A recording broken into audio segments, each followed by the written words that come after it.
Hello, and welcome to Running the Table, the podcast where we run through everything on the table in the world of sports. And it's the season that we all know, we all love.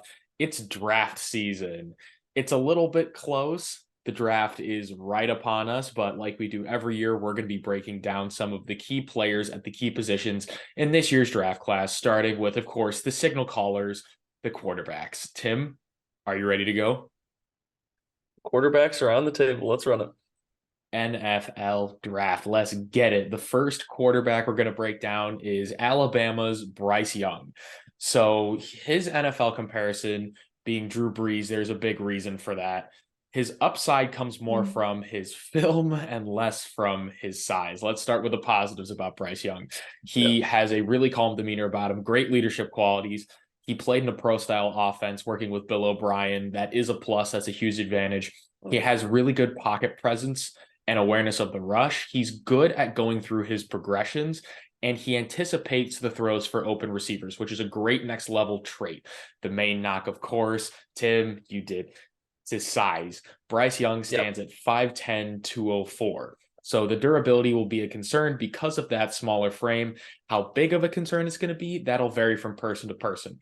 Another thing he doesn't really do well, he leaves his lower half behind on the drive throws. When he needs a little bit more on that deep ball, the ball will tend to die.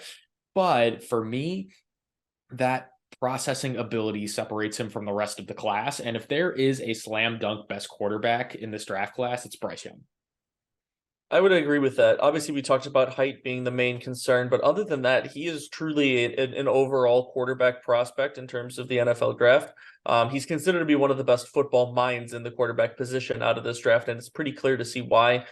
His instincts and feel inside the pocket, I think, is what's going to make the difference in him becoming a talented quarterback in the NFL, because that is absolutely huge in terms of just being comfortable back there, reading defenses, being able to do your work from the pocket, especially when you necessarily lack the size to get out and make other plays with your feet. And in my opinion, I think that's what makes him the top quarterback off the board. I think he really just has all of the traits coming into the draft that I think, given the right situation, he can continue to build and grow on his abilities. You talk about some of those things in terms of the deep ball. That's something that it's almost nitpicky in terms of coming out of the draft, but that's the thing. That's what you want out of a quarterback prospect, is the ability to start nitpicking early on some of those more specific type throws, because I think he's got a lot of the general stuff down. He absolutely does. And we think he may go number one overall, but that's the interesting thing with these quarterbacks in general, Yeah. is that we don't really know. I've seen like 3 or 4 names be taken at number one overall. And although we think Bryce Young is the best out of them, it's no slam dunk. Another top quarterback we have is Ohio State's CJ Stroud. Now, this is an interesting prospect to look at because his draft stock has been trending in the wrong direction recently. But of course, let's start with the positives about CJ Stroud. He doesn't hesitate to attack with his throws. He's the most naturally accurate quarterback in this draft class, and he has the arm strength to air out the deep balls to the sidelines.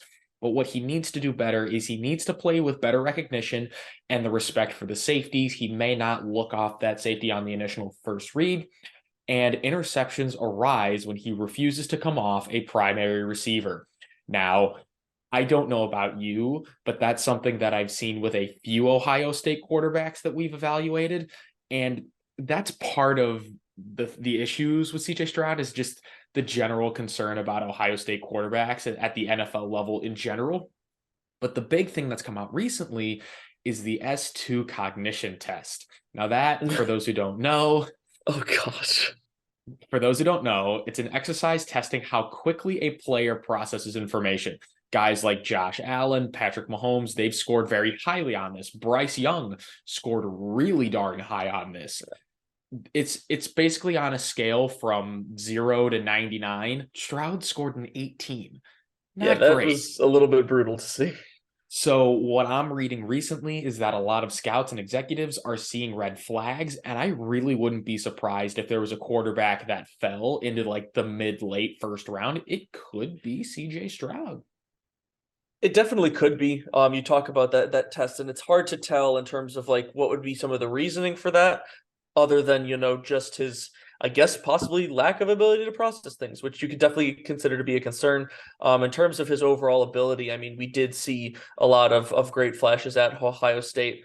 One of the things that I don't want to keep knocking on him, but in terms of you talk about what we've seen out of some Ohio State quarterbacks, is Ohio State has been known over these past couple of years. They have one of the most stacked wide receiver rooms, and they have had one of the most stacked wide receiver rooms over the last couple of years. And, that obviously makes the quarterback's job a heck of a lot easier. It's not that he won't have good receivers at the NFL level, but it certainly makes your job easier at the Depending on college where he level. goes. It's very true. But it definitely makes your job easier at the college level when you've got guys getting, 1, 2, 3 yards of separation on most of the DBs. But I think his ceiling is still pretty high. And given his room to grow, I think it's still he has just an overall great ability to transfer over into the NFL game. It's especially his size at 6'3", 214. I think he has the ability to physically to fit in with a lot of the molds of NFL quarterbacks. But I've always said I think the mental game of NFL quarterback is arguably the most important, because I think if you can't read defenses and you can't make the right decisions in those split instinct situations, you're not going to last in the NFL, because that's what it all comes down to, no matter how talented you are in terms of, arm strength and arm talent. Yeah, the mental part of the game is a really important part that you just hit on. And I think it's something that we're going to get back to, but not quite. We need to move on with other quarterback prospects. The next one being Anthony Richardson, who is by far the biggest wild card in this draft class. Like he went from not even really being considered for much of anything to being like potential number one pick, and now he's kind of settled somewhere in the middle. Yeah, and that's kind of crazy. Well, you're still hearing those rumors of like, oh, could Carolina take him number one? Like, could this be like the next big thing? He has the highest variance of ceiling to floor, and it's not even close. It seems like people either love him or hate him. So what makes him such a wild card? Like the good, he is a fantastic dual threat quarterback with an elite physical profile, and he is explosive as both a passer and a runner. He has fantastic arm strength. He showed that off at his pro day when he hit the ceiling of this facility, and his rushing ability is what really sets him apart from the rest of these QBs. But he's viewed as a general project quarterback. And some of the things that he needs to do better, like he's just really raw. He has issues with consistency and accuracy at times, doesn't have a great feel for timing and touch throws. He hasn't quite learned to manipulate the coverage with his eyes. He loses track of the coverage entirely at sometimes, and he just tends to throw into dangerous spaces and put the ball in harm's way for no reason. He could either be the best quarterback in this draft class or the worst. It all depends on the situation and how he's developed. Yeah, the big thing for me when you talk about essentially that decision making, is that he needs to understand a lot more of the when to make some of these decisions. You talk about he's kind of just a little bit trigger happy and instinctual in terms of sometimes ignoring coverage, but in terms of the reason of why he's even in this conversation in terms of top three quarterbacks and being considered for that number one overall pick, is that he is a raw physical specimen. At 6'4", 244, his speed, his jumping, he is simply an athlete. And we've seen that arm strength is incredible. But as you mentioned, and to me personally, he's still way more of a project quarterback. His ceiling is tremendous given that, raw athleticism and arm strength. But we said some of these same type of things about Malik Willis last year, who, when put in a not so great situation, like getting tossed to the Wolves in Tennessee, it hasn't turned out very well so far. And I think he really needs the right destination to learn and grow underneath somebody for a couple of years before, he gets actually tossed out and trying to make some moves at the NFL level. We have two more quarterbacks to go through. The next one being Will Levis. And I've been really like ambiguous about these guys, like just trying to be, you got the good and the bad. See, now Will Levis is a guy that I definitely have a take about. He screams. So you have one too? He's probably the one that I feel the strongest about in this, Yep. room too. Will Levis screams bust. to me. Thank you. Why is everyone Screams high on this bust. guy? I don't Look, like him. I don't And like it's him not just either. because he puts mayonnaise in his coffee and eats Yeah, bananas whole. yeah, no, that's an interesting. He's just a goofy guy that has nothing to do. But I will But no, say yeah. he's been campaigning for himself hard lately, like more so than anybody else in this draft class by a country mile. Like I'll look on Instagram and Twitter and I'll just see some like Will Levis doing some weird stuff, being like, "Hey, look at me. I can be your next franchise quarterback." And I don't know. Let's look at what he does on the field first. He's the prototypical NFL QB size and build at 6'4, 229 with a ton of muscle, which he has all made us well aware of. He looks the part. He played in a pro style offense. He has incredible arm talent. He's a very athletic passer when working off platform, and he's tough. He'll play through injury. He's not afraid to tuck it and run. However, rather than trusting his footwork at times, he'll fall into those off platform throws. He'll sometimes make the really easy throws just inexplicably, he'll miss them. He has very poor pocket presence. And I don't know. I'm out on him. Like the second I was out on him, like I was watching footage and all like doing my research and all that. And then I saw his NFL comparison, Jay Cutler, Ooh, ouch. which I think he says everything you need to know. But I'm gonna take it a step further. Will Levis is not Jay Cutler. Will Levis is Ryan Leaf. And this Ooh, is a ouch. this is a more mental thing than a physical thing because we Yeah. see he has all the physical traits, but his campaigning for himself. Look at me. Look at what I can do. I'm gonna prove it to you. That is the exact same kind of insecurity that led Ryan Leaf to fizzle out in the NFL. It's what led him to get mad at a reporter and like tell him to shut up in his locker. Will Levis, if this is the take that I'm going to exit this draft class with, is that Will Levis will not succeed at the NFL level. I'm just glad we have the same opinion because I'm gonna be honest, I've kind of been out on Will Levis almost ever since this college football season ended. Yeah. I think he's just overhyped. One of the things that I've seen, obviously, you talk about the NFL, comparison to being Jay Cutler. I've heard people talking about, oh, he's got, all the traits and following the path to be the next Josh Allen, where you have that super strong arm, Stop tall it. guy. I can't, Stop. no, exactly. I can't see it. I just can't. I Like can't you either. said, I the can't. arm talent is there. He's got a strong arm. I'm gonna be honest, from what I've seen, I haven't even necessarily seen as many glimpses as everybody else, I guess, in terms of like the extreme arm strength that I've seen. Especially from what I've seen I out of the watched. draft, like the draft No, Tim, combine. I saw on Instagram a video of him throwing a football from midfield and hitting the goalpost on his knees. Whoop de frickin' do. Like, That doesn't translate. It just doesn't. you can okay, so you can throw the ball a million yards. So can Anthony Richardson, so can CJ Stroud, so can Yeah, Hendon Hooker, so can a lot of quarterbacks in these draft classes. Quite yeah. frankly, I don't really care.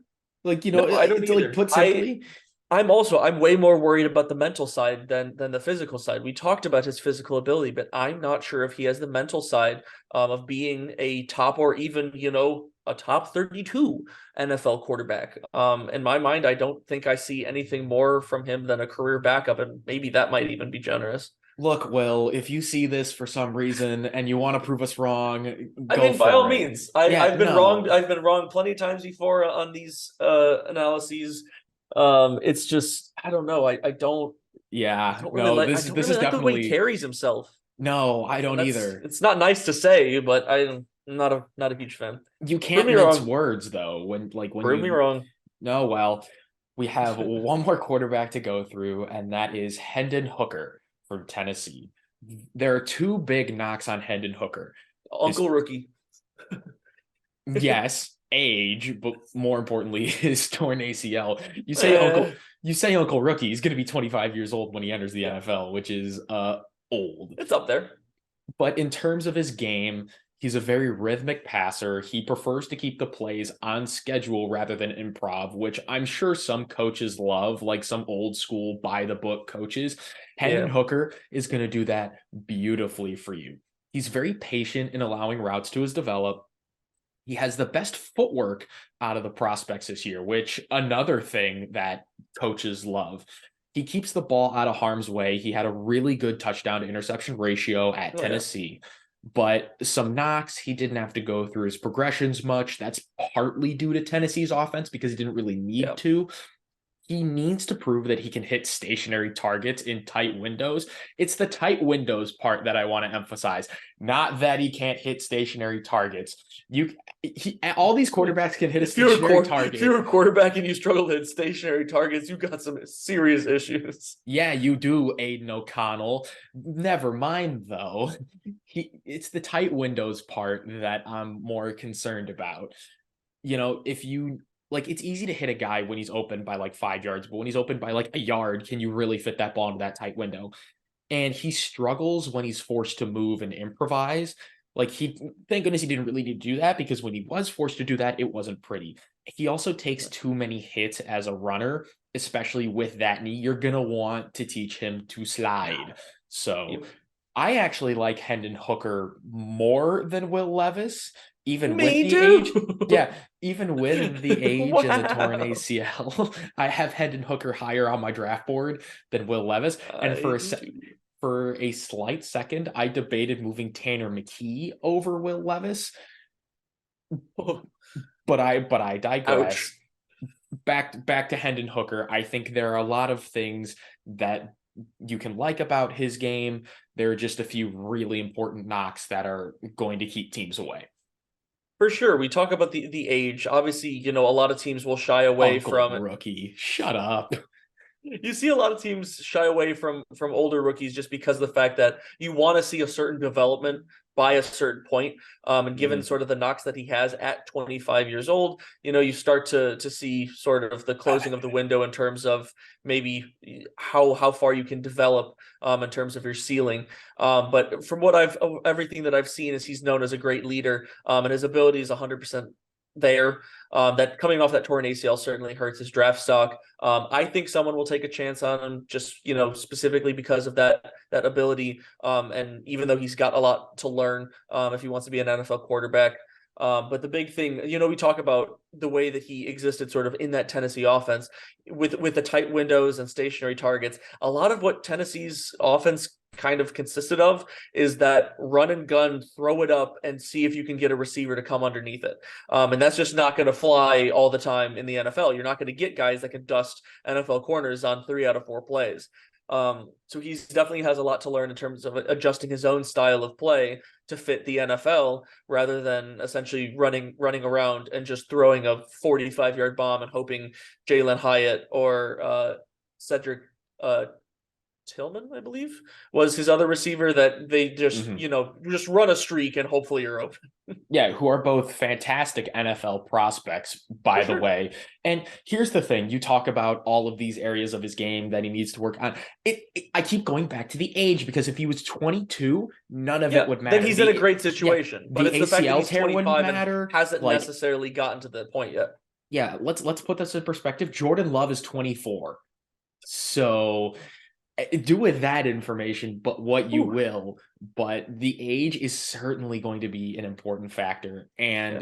And also, Stetson Bennett, I'm looking at you, Uncle Rookie.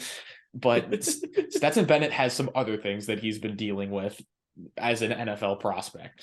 But that's neither here nor there.